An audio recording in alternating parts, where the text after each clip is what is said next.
Voici William Randolph Hearst, businessman et propriétaire de Hearst Communications, chaîne de multimédia et principalement à l'époque un journal. Notamment connu pour être un des premiers instigateurs de la fake news, c'est un mec qui a du pouvoir. Il a d'ailleurs été l'inspiration derrière le personnage de Charles Foster Kane dans le mythique Citizen Kane d'Orson Welles, ayant même tenté de boycotter le film avec un certain succès.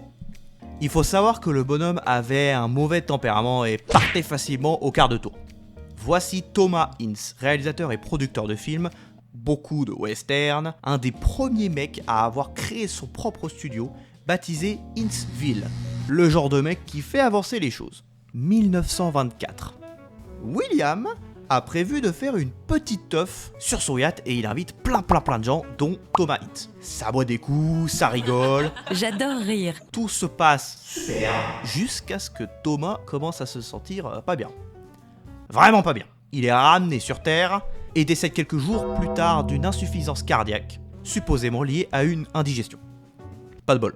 Cependant, certaines rumeurs pointent le bout de leur nez. Apparemment, William aurait tué Thomas.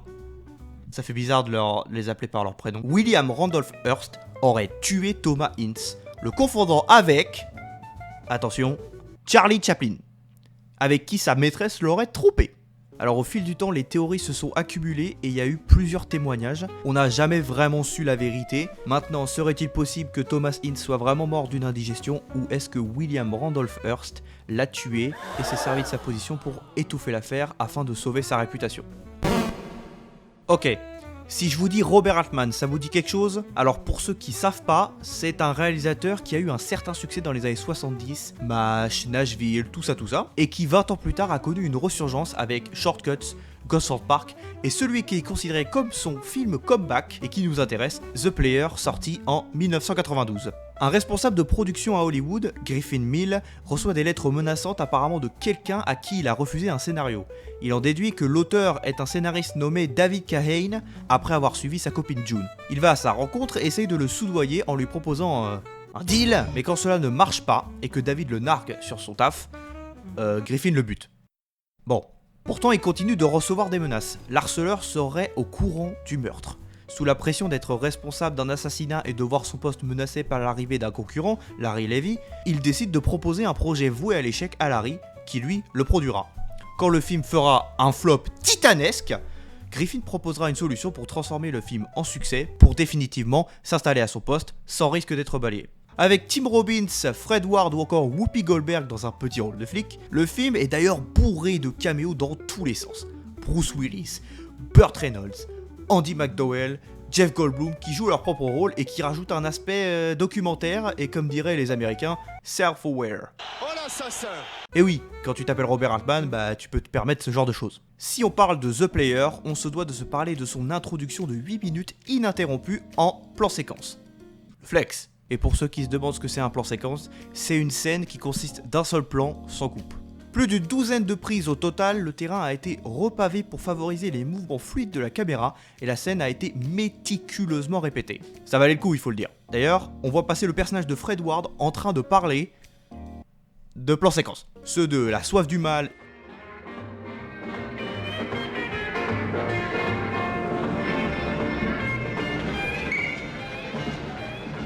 et de la corde. It's extremely generous of you, Brandon. I don't know. Please, I know you appreciate first editions far more than I, Mr. Kentley. De films américains, mais là encore, il ne connaît pas ceux dont on lui parle, poussant ce côté business d'Hollywood qui ne s'intéresse pas aux films étrangers, moins rentables, mais plus artistiques. Et oui, car de la même manière que George Romero utilise les morts vivants dans son classique Zombie pour refléter la société de consommation et les citoyens qui achètent sans réfléchir, ici Altman fait de même avec Hollywood. People say this is a satire and it's an attack on Hollywood. It isn't. It's I'm using Hollywood and the film business as a metaphor for our culture and the country. Yeah. Saying what? A metaphor for Talking what? about greed and the way who we admire. We teach our children to admire people who make money, and it doesn't make any difference how they make it. Yeah. And the quality, in other words, we've changed our standards over the last 30 years, I guess, to a point where, unless they get put in jail, these guys that make these billions of dollars and slick deals, There are heroes. And the film business is, the business of the film business is run the same way because it's a big crapshoot. There are those who think this is Altman's revenge, too. Well, I don't care what they think. I don't know what. I think they're getting their revenge. En fait, l'hypocrisie des producteurs avides de fric qui ressemblent plus à des commerçants qu'à des cinéastes, ça reflète la société consommatrice et hiérarchisée qui place la réussite financière avant tout. Selon eux, si t'as pas de billet vert, tu vaux rien. Et comme le dit notre cher ami Robert, dans ce business, tous les moyens sont bons tant que tu te fais des thunes, même si l'éthique est sûrement discutable. Yeah, I'll get Levison. When can you be back? I'll be there right after my AA meeting. Oh, Larry, I didn't realize you had a drinking problem. Well, I don't really, but that's where all the deals are being made these days. See ya. Montrer au travers des coulisses d'un studio d'Hollywood le vrai visage du rêve américain, c'est ce qui fait la force de The Player. Et cette histoire de meurtre alors, un an plus tard, le plan de Griffin a marché, le film est sauvé et il est le nouveau patron du studio. Il a été acquitté de son meurtre, n'ayant pas été reconnu par le témoin. Tiens. Et il est marié avec June, la copine du scénariste qui l'a tué, et elle attend un enfant. Tout est bien qui finit bien. N'est-ce pas ? Il reçoit d'ailleurs un appel de son harceleur qui lui propose une idée de script sur l'histoire d'un producteur de film qui tue un scénariste et qui s'en tire indemne. Le nom du script, The Player. Mais Hollywood qui parle d'Hollywood, c'est pas nouveau. Le cinéma, c'est un business où les histoires et les secrets culminent comme on a pu le voir. Donc c'est intéressant de voir ce qui se passe derrière les coulisses. C'est logique que ça intéresse le public et qu'on en fasse des films. On a en 1950 Sunset Boulevard de Billy Wilder, ou en français Boulevard du crépuscule, qui raconte l'histoire d'un scénariste employé de force par une star déchue du cinéma muet pour écrire le film qui sera son grand retour, avec qui il entame une relation tumultueuse et toxique. Explorant l'hypocrisie du système ou l'incapacité d'accepter la vérité et de tourner la page, Sunset Boulevard est un des grands classiques de l'âge d'or d'Hollywood et un incontournable. Mais le cinéma au cinéma, ça se manifeste dans plusieurs genres. Le biopic par exemple, comme dans Aviator de Martin Scorsese, sur la vie d'Howard Hughes, businessman qui fut cinéaste dans les années 20, ou encore Ed Wood de Tim Burton, sur le réalisateur du même nom, connu pour avoir fait certains des pires films de tous les temps, mais n'abandonnant jamais son rêve, un peu comme Naruto. Soyez sympa rembobiné de Michel Gondry.